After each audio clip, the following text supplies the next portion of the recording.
To me, the most beautiful word, and I've said this for the last couple of weeks, is the word tariff. This country can become rich with the proper use of tariffs. You've probably heard over the past few months that a cornerstone to Donald Trump's economic policies will be tariffs. He campaigned heavily around the idea of imposing heavy tariffs on countries like China, and since winning the election, he's even threatened Canada and Mexico with tariffs to try and force their hand on the topic of border control.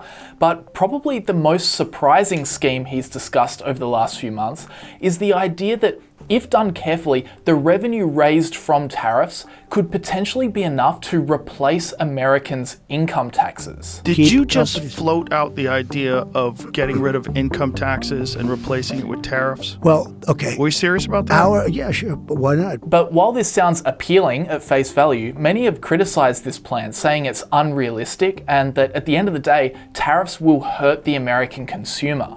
Sir, your previous tariffs during your first administration cost Americans some $80 billion. Can you guarantee American families won't pay more? I can't guarantee anything. So what's the deal with Trump's proposed tariffs? Could the plan raise revenue and save America? Or will it just make the American people suffer even more pain than the cost of living crisis has already dealt? Well, to understand this further, we first need to understand exactly how tariffs work. So tariffs are taxes or duties imposed by a government on imported goods. The government sets a tariff rate, for example, 10% on specific imported goods or all imports from a particular country. Then when an importer brings goods into the country, they must pay the tariff to the government. And this is usually calculated as a percentage of the value of the imported goods. So if there's a 10% tariff on imported goods from China, then an importer buying $100,000 worth of Chinese stock will pay $10,000 in import taxes to the US government. But that then eats into the profitability of this whole exercise, right? The importer is now paying a lot more in tax. So what will happen is the importer will typically pass on the tariff cost to consumers in the form of higher prices for those imported goods. For example, Brandon's Beverages might choose to import some wine from the Barossa Valley in Australia. Now, let's say the US wants to apply a 20% tariff on Australian wine. Well, if Brandon's Beverages purchases $1 million worth of stock from Australia and imports it into America, it'll pay the US government $200,000 in import taxes to then be able to sell the product in America. But that makes the whole business venture much less profitable for Brandon's Bevs. So in reality, they raise the price of each bottle by 20%, from $50 to $60, to cover that extra cost. So ultimately, it means imported goods are more expensive for the end consumer. You are now proposing tariffs against the United States' three biggest trading partners.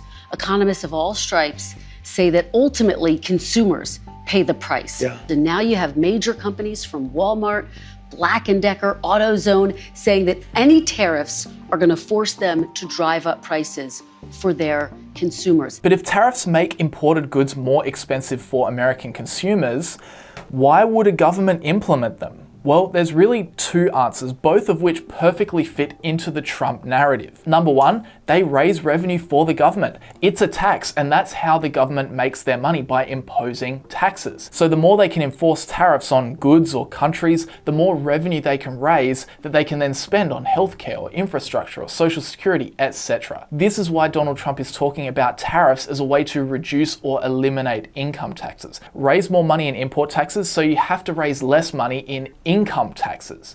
So that's the first reason. Then the second reason why a government would impose tariffs is to attempt to protect domestic industries.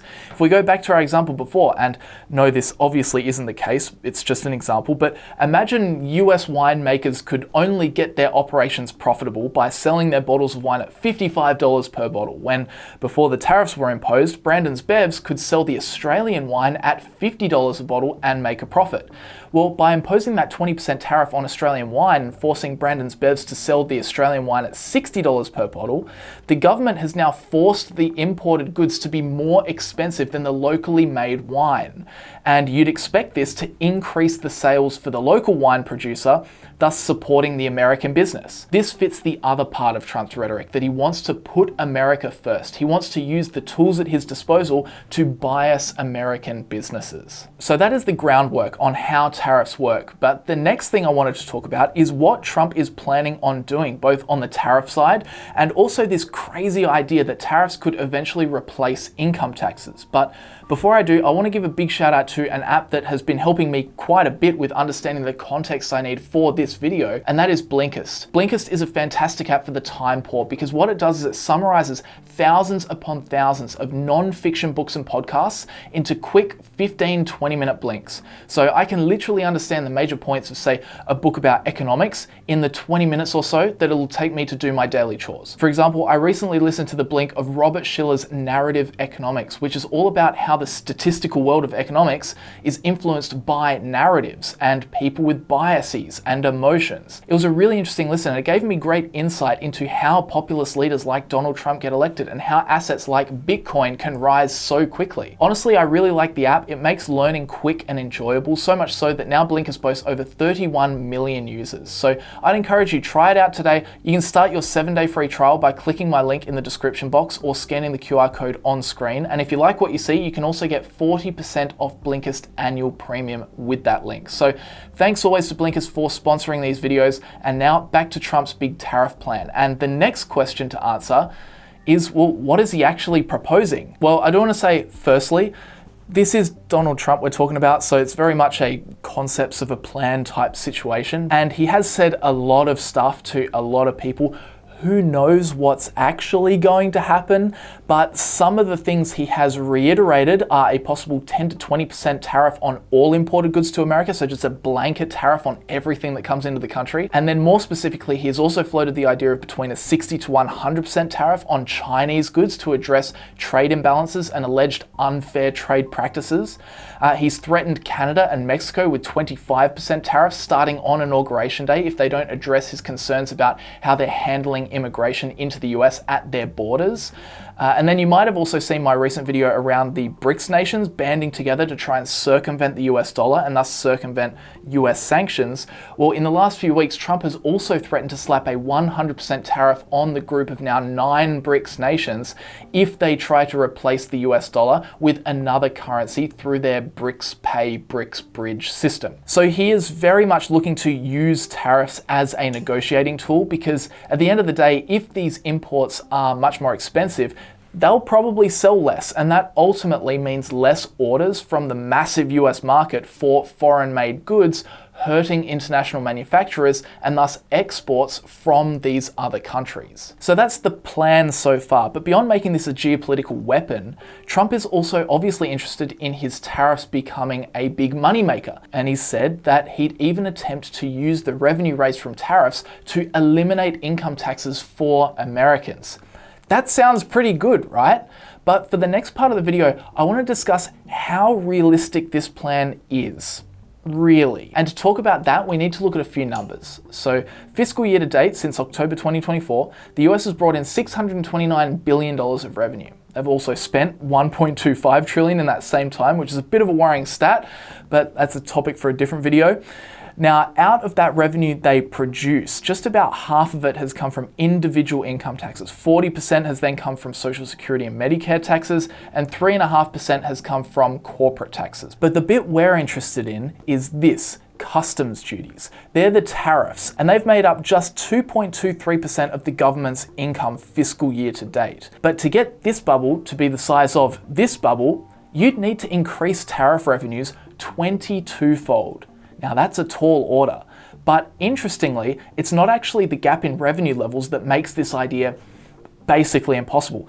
As the Tax Foundation notes, the bigger issue is simply the relative size of those tax bases. What's the amount of income available to be taxed in both scenarios? Now, as this chart shows, the most recent Internal Revenue Service data for tax year 2021 shows American taxpayers reporting almost $15 trillion of individual income while paying $2.2 trillion of taxes, an average tax rate of 14.9%. Now, total imports in 2021, on the other hand, were just $3.4 trillion, but that includes services that are not subject to tariffs. So looking at goods alone, imports totaled $2.8 trillion in 2021, while tariff revenues were $80 billion. for an average tax rate of 2.9%. So in this example, you'd need a tariff of 78.5% on all imports to raise the same amount as individual income taxes. Yeah. I mean, if we look to 2023, the US made $2.2 trillion in individual income tax revenue and goods imports totaled $3.1 trillion. So based on last year's number, the US would need a blanket tariff of 71% to replace income taxes with tariff revenue. But believe it or not, that's not actually the main reason why this plan wouldn't work.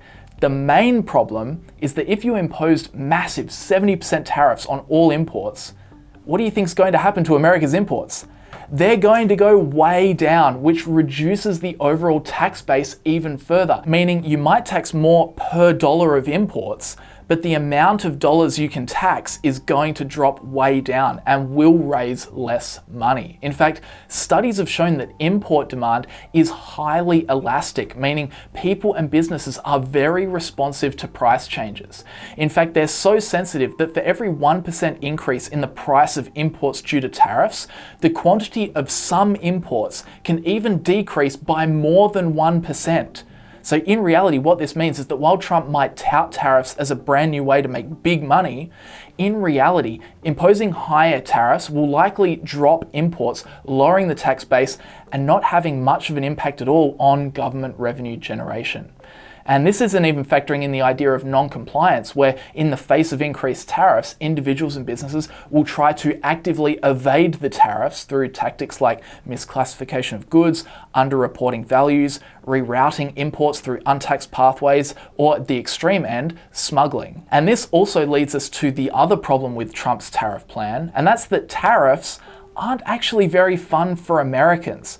While Trump might message it to the American people as though he's putting America first and we're making sure America doesn't get taken advantage of anymore, what tariffs actually end up doing is they make goods more expensive for consumers. We can go back to the Australian wine example I was talking about before. Now, in that example, the Australian wine was being sold at $50 a bottle versus the American wine that could only be sold profitably at $55 per bottle. But in reality, if a 20% tariff was placed on the Australian wine, making it $60 per bottle, American wine manufacturers don't sit there and enjoy their increased sales at $55 per bottle. No, in reality, they raise their prices to $59 a bottle. And now, no matter which product you buy, you, the consumer, are paying more for any bottle of wine that you buy. This is another big reason that Trump's plan to replace income taxes with tariffs has been heavily criticized, because it's going to particularly hurt Americans who are already doing it tough. Because when you break down the data, actually 98% of America's federal income taxes are paid by the top 50% of earners. Yes, the bottom 50% make up just 2% of income tax payments. But what tariffs tend to do is they raise the prices of consumer goods, which all Americans need to buy. So in effect, even if you were able to replace income taxes with tariffs, the ultimate effect of that would just be increased cost of living for everyone, which we know disproportionately affects those who earn less. If essentials go from $350 to $400 a week, that hurts someone making $500 a week much more than someone making $1,000 per week. And that's the thing about economics. As Warren Buffett says, in economics, you can't just do one thing. You have to ask, and then what? And I think this really highlights the fundamental problem with the idea around potentially increasing tariffs to lower income taxes. Ultimately, whether revenue comes from tariffs or income taxes, it is the American people who bear the financial burden. And for a lot of Americans, that rubs them the wrong way, especially considering when we look at these bubbles. There's a pretty obvious one that could be a lot higher that the Trump administration is so against raising. This bubble, to be exact, the 3.5% of revenue that gets raised from corporate income taxes. Trump's Tax Cuts and Jobs Act, which was signed into law on December 22nd, 2017, already lowered the corporate tax rate from 35% to a flat 21%. Now there's a plan to lower that even further to 15% for companies that manufacture their products domestically. And while there are arguments that keeping corporate taxes low can stimulate economic growth and domestic production, some Americans are really questioning whether this emphasis on lowering corporate taxes truly aligns with broader goals of balancing tax policy and easing the tax burden on individuals. But with that said, let me know what you think down in the comments section below. Do you like Trump's tariff plan? Do you disagree?